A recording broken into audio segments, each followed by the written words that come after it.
am your sports analyst, Jemima McKill with, James Jurwitz. and y'all finna get served with J&J Sports episode 38. You guys, I'm feeling good. This is our last episode before the new year. James, how you feeling, man? I feel fantastic. Last of 2023, and here's to make it 2024 a great one. Oh yeah, we got so much in store for y'all 2024.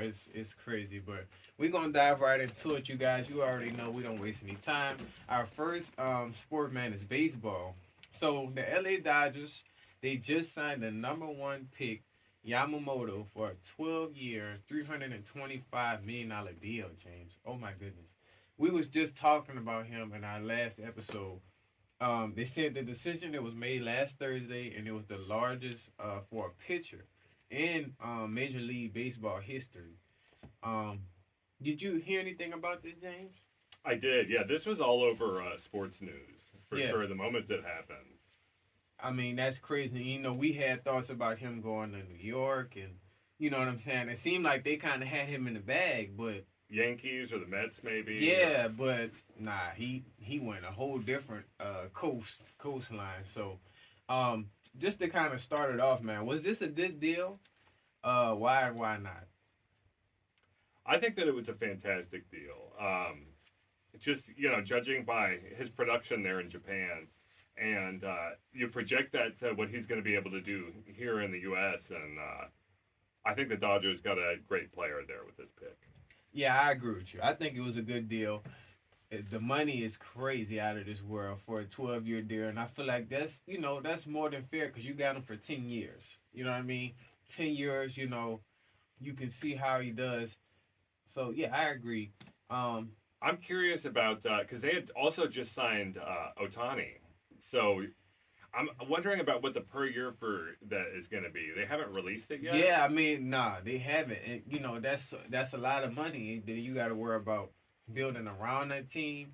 Because I'm pretty sure they're gonna need, people are gonna get injured and all that throughout the seasons and stuff like that. So they have they must have a high cap. They have a lot of money. But yeah, like I said, he won 3 consecutive MVP awards. He only allowed 1 home run in 28 innings. That's pretty impressive, man. Like I said, and I don't know if that was all in one game or what, but that was pretty impressive. And then the last question, man, why do you think he chose the LA Dodgers? Because it seemed like New York had him, but I guess he went over there. I don't know what they showed him, or I mean, why do you think he chose them? They're definitely drastically different cities and very different teams. Yeah, I think maybe the signing of Otani probably helped out because you've Yeah. got another star head Star in there. International. So Yeah, they're going to be able to build their own thing instead of maybe trying to go into something that's already established and then trying to fit in with that organization that Yeah, way. yeah. I mean, if you're that type of talent, and it's probably a lot of veterans on that team, so it makes sense. It's just because the only reason I said is New York is like more of a baseball team than LA to me. But I think that, and then they offered him the most money. I mean, if we be real, but like New York, a lot of those teams were offering him around 300 million, so he could have chose any team, but I guess like you said, Otani did probably have something to play with it. He kind of wanted to probably be around somebody that's close in that international state. I know. He had also mentioned that winning now and winning into the future was the most important part of his decision. Yeah. And he also said he can't express what it means to me to play for the Dodgers and call Los Angeles my new home. So it seems like he thinks he has the best chance to win with the Dodgers. And Yeah. they seem to believe in him too, because to buy out the $50 million of his older contract. That's and, I'm pretty bring sure him a lot in. of teams are not doing that, especially offering 300 already. I mean, he got to be good. And then there is the 5 to 8 year opt out that he was seeking. So I believe he does have that with the Dodgers contract. Uh-huh. So maybe after 5 years, we see him take his talent to a different team. Different Maybe team. he goes to New York after that. Do he still get all the money, or is it probably cut? You think? He probably won't get all the money, but then I guess it depends on if maybe he goes to a different team and they have to pay for it. I'm Yeah. just not positive about that, but he probably wouldn't get the whole 325 if he was out after just 5 years. Yeah. maybe 8. They might give him most of their money. But y'all let us know how y'all feel about that deal, that $325 million with him, and like if y'all think he's gonna deliver for the Dodgers. I can't wait to see the season.